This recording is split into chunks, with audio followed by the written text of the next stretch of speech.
नमस्कार दोस्तों, स्वागत है आपका गुरु ज्ञान भक्तावल चैनल पे। जैसा कि आपने थंबनेल पे देखा कि कौन से देवी देवता पे खींच लगा सकते हो और कौन से देवी देवता पे खींच नहीं लगा सकते। ये एक भाई बहुत दिन से कमेंट कर रहे थे, तो मैं इस वजह से ये जानकारी आपको दे रहा हूँ कि कौन से देवी देवता पे आप खींच लगा सकते हो और कौन से देवी या देवता पे, भूत प्रेत पे खींच नहीं लगा सकते। ये पूरी डिटेल में आपको बताऊंगा और कब खींच लगा सकते हो। सबसे पहले तो देखिए, मैं आपको बताता हूँ। अगर किसी व्यक्ति के ऊपर रोग है, ठीक है, और उन पे किया करा है, पहले ये देखो कि कब से है, कितने दिन से। या तो आपको सामने वाला बता देगा भाई मैं 1 साल से परेशान हूँ या 2 साल से परेशान हूँ, ठीक, या फिर 3 साल से परेशान हूँ, इसका मतलब ये चीजें शरीर में रम गई, ठीक है। और दूसरी चीज, अगर मान लो 2 या 3 महीने पुरानी कोई चीज है और वो चीज शरीर में नहीं रमी है, तो आप क्या कर सकते हो। मैं पूरी डिटेल में आपको मैं इस वीडियो में बताऊंगा आपको। सबसे पहले तो आपने देख लिया कि भाई ये चीज 2 साल से, एक छोटी सी बात, 2 साल से ये चीज है आपके ऊपर और ये दिक्कत दे रही है, या फिर किसी के ऊपर भी ये चीज हो सकती है।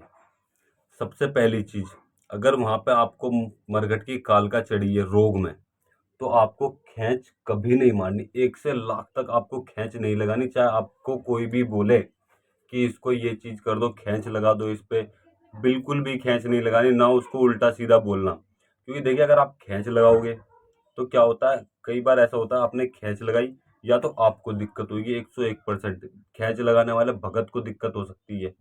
अगर उसके देवी देवता मजबूत है तो वो भगत को दिक्कत नहीं होने देंगे, लेकिन हाँ, भगत के घर में दिक्कत 100% हो जाएगी।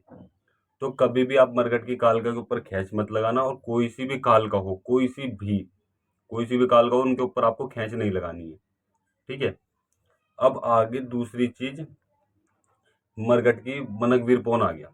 कहीं पे मनकवीर पौन है, चाहे उनके घर में पूजते हैं या नहीं पूजते, क्योंकि बहुत से लोगों के घर में पूजते हैं मरघट की कालका या फिर कोई सी भी कालका और मनकवीर पौन, और कई सारे देवी देवता होते हैं जो घर में पूजते हैं।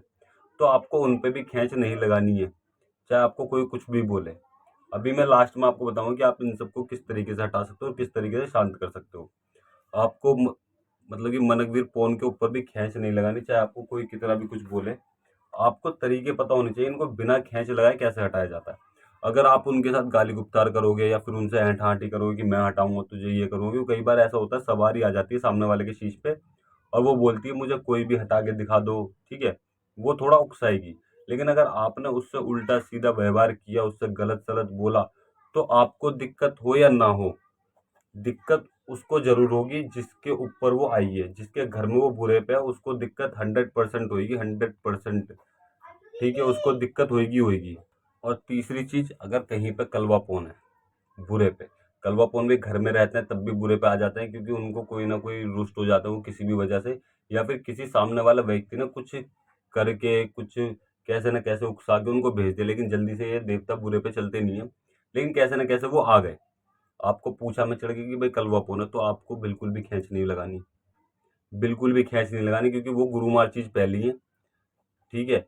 तो हो सकता है कि आपको दिक्कत हो जाए, 100% आपको दिक्कत हो सकती है अगर आप उन पर खींच लगाओगे तो। अब क्या होता है, पांचों बावरी में से कोई से भी होते हैं, आपको उनके ऊपर भी खींच नहीं लगानी। पांचों बावरी में से कोई भी बावरी हो, तब भी आपको उनके ऊपर खींच नहीं लगानी। दादा देवगुमानी है, वो भी रुष्ट हो जाते हैं, वो भी परेशान कर देते हैं, दिक्कत दे देते हैं, आपको उनके ऊपर भी खींच नहीं लगानी है, ठीक। अब मान लीजिए कोई प्रेत है। अब प्रेत आप देख रहे हो कि कौन सा प्रेत है। अब मैं रोगों के ऊपर भी आया हूँ, देवी देवता तो बहुत सारे हैं, सबके बारे में मैं आपको बताऊंगा। अब कोई प्रेत है, प्रेत कहीं पे बुरे पे है और वो बहुत समय से बुरे पे, तो वो यानी कि वो उस घर में रमा हुआ है पूरा, तो आप डायरेक्ट उस पर खींच मत लगाइए। पहले अपने देवी देवता से सलाह मशवरा कीजिए, अपने गुरु से बात कीजिए, या फिर अगर आप सब चीज के सक्षम हो, सब चीज जानते हो, पहचानते हो, तो आपको पहले तार पूछा देखनी, उसकी नस पकड़नी है कहाँ से कमजोर है, उसके बाद कोई काम करना। अगर वो उतारे से हट जाएगा तो उतारे से हटाना है, या फिर वो खींच से हटेगा तो खींच के लिए आपको सब चीज पता होनी चाहिए, आप खींच कैसे लगाओगे इनके ऊपर, ठीक है, ये चीज आपको पता होनी चाहिए, तब वो चीज हटेगी, वरना आप खींच बिल्कुल भी मत मारना, वरना आपको दिक्कत हो सकती है। और इन सब जितने भी देवी देवता का नाम लिया है ना मैंने, 101% आपको दिक्कत हो जाएगी अगर आप इनके ऊपर खींच लगाते हो। तो इनके तरीके होते हैं ना, मना पर चाके हटाया जाता है, इनसे कभी बहस नहीं की जाती। बुलाकी, बुलाकी का नाम भी आप सबने सुना ही होगा, उनके ऊपर भी जल्दी से खींच नहीं लगाई जाती है। बहुत से लोग कहते हैं कि खींच पे उठा दूंगा, ये कर दूंगा, वो कर दूंगा। देखिए देवता कोई बुरा नहीं होता, बुरे होते हैं इंसान, बुरे होते हैं भगत। अगर कोई भगत उनको गलत पे नहीं चलाएगा तो वो गलत पे चलेंगे ही नहीं। सब चीज़ है भगत के ऊपर। भगत गलत चलाते हैं तो वो गलत चलते हैं। तो आपको ये चीज़ ध्यान रखनी है, बुलाकी बाबा के ऊपर भी कभी भी खींच नहीं लगानी, ना माता मरघट की कालका पे, ना दादा देवगुमानी पे, ठीक है, पांचों बावरी में से किसी पे नहीं लगानी, कलवा पोन पे भी नहीं लगानी। कहीं पे माता नथिया चौकी भी बुरे पे आ जाती हैं, उनसे कई घर में भी रुष्ट हो जाती हैं, उनसे बुरे पे आ भी जाती हैं। जल्दी से नहीं चलती, लेकिन कई बार ऐसा होता है कि वो चल जाती हैं, तो उन पे भी खींच नहीं लगानी। माता पाथरे वाली है, इन सबको सरमत्था करो। अगर ये कहीं भी आपको दिख जाए, माता पाथरे वाली या फिर जिन भी देवी देवता का नाम मैंने लिया, ये देखिए देवता कोई गलत नहीं है, सब देवी देवता अच्छे, सबके अपने अपने शक्तियां, सब अलग अलग कार्यों के लिए फेमस है, सब अपने अलग अलग कार्य करती हैं, ठीक है, और सब जग कल्याण के लिए भी बैठे हैं। ये क्या है, ये शक्तियां जग कल्याण के लिए थी, जो लोगों ने, भक्तों ने गलत चलाई हैं, वरना ये शक्तियां गलत नहीं करती कभी भी किसी का। तो आप कभी भी इनके ऊपर, माता पात्रे वाली पे भी कभी भी खींच मत लगाना, वरना आपको बहुत बड़ी दिक्कतें हो सकती है इन सारे देवी देवताओं पे अगर आप खींच लगाते हो तो। जेवर वाली मसानी, जकैया, ठीक है, मीरा पहलवान, आपने इन सब का ही नाम सुना होगा। इन सब पे किसी पे भी खींच नहीं लगानी। खींच मतलब कि अब बहुत से लोग ये भी सोचते हैं कि खींच होती क्या है। खींच होती है कि जैसे किसी व्यक्ति के ऊपर देवी देवता आते हैं, ठीक है, और जिस व्यक्ति के ऊपर देवी देवता आते हैं उसने देवता बुलाया और सामने वाले व्यक्ति के ऊपर कोई रोग खेल रहा है, तो वो देवता क्या करेगा, उसके कमर पर हाथ लगाएगा या फिर उसको मत्था टिकवाएगा और तुरंत उसको अपने ऊपर लाके खींच लेगा। भगत की मुशक बंधेगी, उस रोग को हट के भगत की मुशक बंधेगी। या कई बार ऐसा भी होता है, हम मुशक कैसे बनते हैं, हाथ पीछे चले जाते हैं इंसान, वो भगत का देवता जो होता है उस रोग को बांध लेता है। अब कई बार ऐसा भी होता है, सामने वाले के ऊपर रोग आ रहा है, वहां पे भी मूषक बंध जाती है, वहां पे भी बहुत से भगत मूषक बंधवा देते हैं। तब भी वो बातचीत करके फिर अपना देवता बुला के खींच मार के हटा देते। तो कभी भी ये काम मत करना जल्दी से, जब तक आपको पूरा अनुभव ना हो या फिर आपको ये पता ना हो कि इन पे खींच लगाई जा सकती है या नहीं लगाई जा सकती। और खाको माता भी बहुत जल्दी रुष्ट हो जाती है और बहुत जल्दी मान भी जाती है, लेकिन वो दिक्कत भी दे देती है। तो उनके ऊपर भी आपको खींच नहीं लगानी, वरना आपको दिक्कत हो सकती है। ये सारे देवी देवता देखिए बड़ी उच्च कोटि के देवी देवता है, जिन भी देवी देवता का मैंने नाम लिया है, इन पे कभी भी खींच मत लगाइए। देखिए खींच तो आपको छोटे से पित्तर के ऊपर भी नहीं लगानी चाहिए। अब मान लीजिए किसी के घर का रहपा बिगड़ा हुआ है, रहपा तो आप सबको पता ही होगा कौन होते हैं, रहपा बिगड़े हुए हैं किसी के घर के, आप क्या करते हो, सोचते हो उनको बंद कर दो, बंद हो जाते हैं, कोई वो नहीं होता, बंद हो जाते हैं, लेकिन आपको तरीके पता होने चाहिए, बंद कोई भी नहीं होता, उनको शांत करके बैठाया जाता है। अब आपने क्या करा, उनके ऊपर खींच लगा दी, तो खींच लगाते ही ना भगत की जिंदगी खराब कर देते हैं, भगत को परेशान कर देते हैं। या भगत को नहीं करेंगे, उसके घर वालों को कर देंगे भगत के, या फिर उसको तो करेंगे ही करेंगे जिसके घर में वो दिक्कत दे रहे हैं। मान लीजिए भगत के पास एनर्जी हुई, शक्ति हुई, उसने ज्यादा ही तपोबल कर रखा है, तो भगत को कोई दिक्कत नहीं होगी। फिर दिक्कत होगी उसे जिसके घर में वो रोग में है, क्योंकि वो वहां पे दोबारा जाएंगे तो फिर अभी मान लो 50% दिक्कत कर रखी है, 100% कर रखी है, 100% कर रखी होगी तो उस टाइम 200% कर देंगे दिक्कत, 50% कर रखी होगी तो उस टाइम 100% कर देंगे, मतलब कि दिक्कत को डबल कर देंगे। ये चीज आपको देखनी है, आपको जल्दी से किसी भी चीज के ऊपर खींच नहीं लगानी। और मैं काफ़ी सारे देवी देवताओं का नाम भूल रहा हूँ जो मैं आपको नहीं बता पा रहा, अगर आपको उनके बारे में भी जानना है तो आप मुझे कमेंट कर देना। बाकी मैं अभी आपको बता ही रहा हूँ और कौन कौन से देवी देवता हैं जिन पर आपको खींच नहीं लगानी।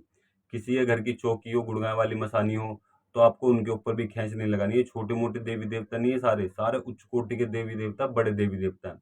आपको इनके ऊपर कभी भी खींच नहीं लगानी है, इस चीज़ का आपको ध्यान रखना है। माता मेलेडी भी होगी, और भी कई सारे देवी देवता हैं जिनके ऊपर आपको खींच नहीं लगानी। आप खींच किन के ऊपर लगा सकते हो, सबसे पहले आप तार पूछा देखो, ये चीज क्या है, कैसे चली हुई है, ठीक है। हर भगत को जल्दी खींच नहीं लगानी चाहिए, वो बिना खींच के भी उतारे से चीजें हटा सकता है। मान लो माता मरकट की कालका या फिर इनमें से जिनके भी मैंने आपको नाम बताए, और भी बड़े बड़े देवी देवता है, उन पर किसी के ऊपर खींच नहीं लगानी। वो कहीं पर आपको पता चलता है कि ये रोग में है या फिर यहाँ पे परेशानी कर रहे हैं, तो आपको क्या करना है, आपको उतारे पता होने चाहिए। उतारे में उनका भोग प्रसाद होता है, आप उनका भोग प्रसाद दे के उनके हाथ पाथ जोड़ के आप उनको हटा सकते हो। देखिए भगत है, ये जरूरी नहीं है कि भगत गाली गुप्तार करके या फिर उनसे लड़के झगड़ के उन पे खींच मार के हटा दे, ऐसा जरूरी नहीं है। मान लो किसी से कोई देवता सामने बैठा है, कोई रोग सामने बैठा है, वो प्यार से हट हट जाए, आप उनसे प्यार से बोल रहे हो, वो बोल दे ठीक है जी मैं नहीं आऊंगा, मेरा भोग प्रसाद पहुंचा दो। अब उसका भोग प्रसाद कैसे पहुंचाया जाएगा, वो अपने देवता के द्वारा पहुंचाया जाएगा। मान लो उसने कह दिया ठीक है, उतारा रख दो। मान लो मरकट की काल का कहीं रोग में हो, उन्होंने बोल दिया उतारा रख दो, मैं दोबारा नहीं आऊंगी, तो आप ये काम कर लो। आप उससे बहसाबाजी कर रहे हो, गाली गुप्तार कर रहे हो, तो वो वहां पे डबल दिक्कत देती कि आपको परेशानी हो सकती है। तो इन चीजों का आपको ध्यान रखना है। जितनी प्यार से काम हो जाए उतने प्यार से आप काम करिए, बहुत जल्दी रिजल्ट मिलते हैं, बहुत अच्छे रिजल्ट मिलते हैं। जहां आपको लड़ झगड़ के 50% रिजल्ट मिलेंगे ना, और आपको प्यार से वहां पे 100% रिजल्ट मिल जाएंगे। आपको इन चीजों का ध्यान रखना है। आप प्यार से सारे काम कीजिए, आपके सारे काम होंगे, कोई भी दिक्कत नहीं आएगी, कोई भी परेशानी नहीं आएगी। और आप खींच लगा सकते हो छोटे मोटे देवी देवताओं पे, मतलब कि देवी देवता वो जिन जो भी गलत कर रहे हैं, ठीक है। और किसी पे भी देवता पे खींच लगाने से पहले आपके देवी देवता को, मतलब कि आपने अपने देवी देवता के लिए तप कर रखा हो, सेवा कर रखी हो। आपके देवी देवता की शक्ति जागृत होनी चाहिए, ठीक है। शांत अवस्था में नहीं होनी चाहिए, उनकी शक्ति जागृत होनी चाहिए, तभी आप खींच लगाए कहीं पे भी। अगर उनकी शक्ति जागृत नहीं हुई तो आपको दिक्कत हो सकती है। क्योंकि आजकल देखिए खींच से सारे काम नहीं होते। पहले आपने देखा होगा बहुत से भगत ऐसे थे पुराने जमाने के, वो जल्दी से खींच नहीं लगाते थे। दूर बहन बेटी बैठी रहती थी, भाई बैठे रहते थे, जिनको भी परेशानी होती थी, वो दूर से लोग बतासा दे दिया कि उतार के वहां फेंक जाओ, या उतार के ये कर लो, या फिर इसको ऐसे कर लो, उसे आराम पड़ जाएगा। तो वो तो खींच भी नहीं लगाते थे, जिंद मसान भी ऐसी हटा देते थे। तो बहुत सारी चीजें ऐसी होती है जिनको खींच लगानी जरूरी नहीं होती, वो ऐसी हट जाती हैं। जितने भी देवी देवता के नाम बताए वो भी बड़े प्यार से हट जाते हैं, अगर आप उन्हें प्यार से मनाते हो तो, ठीक है। उन्हें प्यार से मनाओ, बोलो भाई जहाँ पे भी वो रोग में हो, बोलो इनसे कोई गलती हो गई तो ठीक है, उसकी क्षमा मैं मांग रहा हूँ। आप अपने स्थान पे बैठो और इनको परेशान करना बंद करो। जो भी आपका भोग प्रसाद होएगा वो ये देंगे, अगर उनके घर में पूछते हैं तो ये भोग प्रसाद देंगे। या फिर अगर आपके घर में पूछते हैं तो आप दे दीजिए, या फिर अगर आपके घर में नहीं पूछते और सामने वाले व्यक्ति के घर में नहीं पूछते तो आप ये बोलिए आपका भोग प्रसाद बाहर पहुंच जाएगा, लेकिन इनको दिक्कत मत दीजिए और ना आप इनसे पूछने के लिए बोलिएगा। इस तरीके से बात करना, वो आराम से मान जाएंगे, कोई भी दिक्कत नहीं होती है। आप इस चीज़ को करिए।